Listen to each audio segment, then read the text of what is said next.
What's up, Chaos TV Nation and friends? It's your boy Chaos Hero, and I'm here to give you another figurine, collectible, and gear review. On the 25th of May, you guys voted on my Facebook page on which figurine y'all wanted me to do. The D-Arts WarGreymon or the SH Arts figure, Medical Rumon, and y'all voted for WarGreymon. So let's get into the figure. So here he is, WarGreymon. In his entirety, the D-Arts Tamashii Nation. Doesn't come with a stand, unfortunately. Here's his obligatory box art. It's a little weathered and a little old. I had this figure for a while, and honestly, there's a couple of reasons why I don't really take it out of the box, but you'll see here today. Now, overall, it comes with one accessory, which I believe is the parallel opposite to his dark counterpart, Black WarGreymon's version of Destiny Destroyer, I believe. It's been a minute since I've been out of Digimon, so it will. So forgive me if I don't know all their moves, and I do apologize for that. But I've been a big fan of Digimon for a while. I do plan on actually watching the original season. I have it on Netflix, and also I can look it up on the Kiss Anime. But let's get into the figure. As a whole, this figure is pretty decent. He's somewhat solid, I would guess. The detachment of the claws is one thing I don't like. But let's get into the painting of the sculpting of this figure. Now, the intricate details of this figure I kind of like. It has this like orange, yellow, tangerine color with the skin. It kind of doesn't clash, but it just does enough to where it doesn't do it as bad. The gold with the silver metallic paint is perfect, but one thing I don't get, they just did plain old red with the hair. It was weird. The detailing in the eyes is the one thing I actually really appreciate, because they really got that down. I bet you it took a lot of work to do that.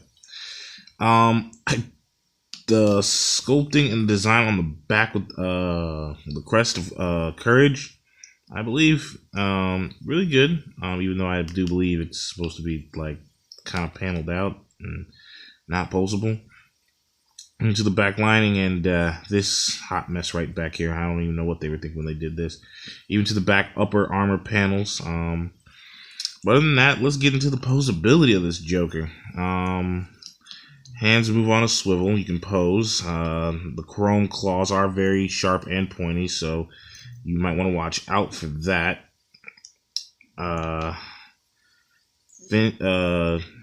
Knee can bend, can split a little, but not that far.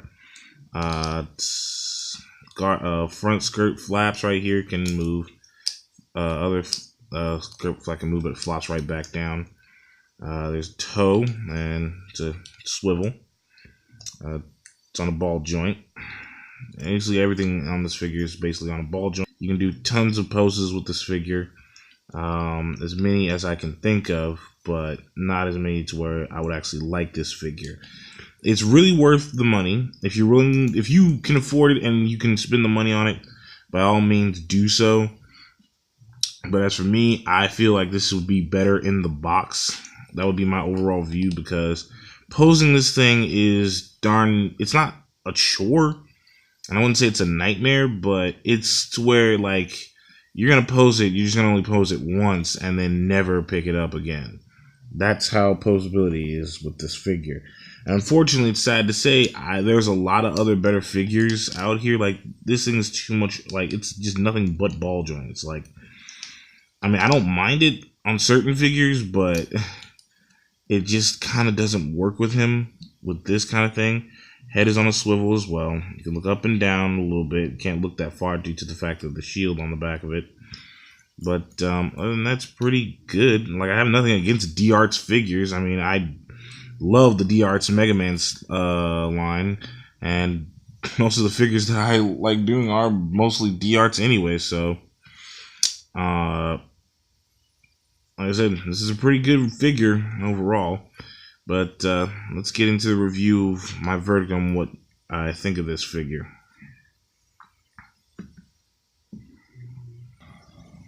Now, my overall review on this figure, I'm sorry for you guys that believe otherwise. Put it in the box and sit it on the shelf somewhere. I'm sorry I had to give it that rating. I'm sorry I have to give it that verdict, but this figure is like a nightmare in my opinion. I mean, I have to say it's so much of a nightmare, but it's like it's too much of a chore to pose. And compared to the Garurumon, he's a lot harder to pose. Now you can get the other figures or original toys from Bandai that didn't involve Tamashii. In lieu of this, they have different versions. I think SH Figure Arts did one, or I think another figure company did one. But if you can look that up, you can probably find one. But this one was a decent price at the time when I got it. It was like $40, and it's really good. It's really solid.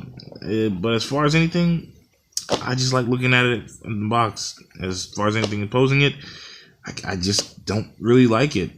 But it's a good figure, and I've been a big fan of Digimon for a while. But that's it for my collectibles and gear review on the D-Arts WarGreymon.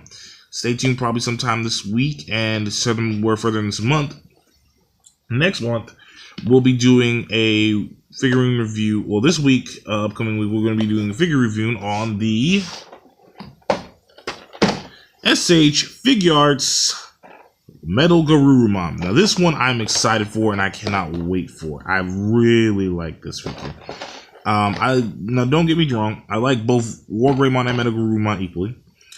But also look out for him, as well as look out for next month when I will be doing the figure on the Figma Common Rider Ryuki Mask Rider Torque, or Zoldar if you're familiar with that.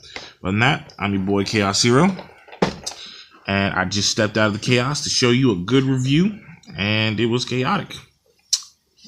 Peace.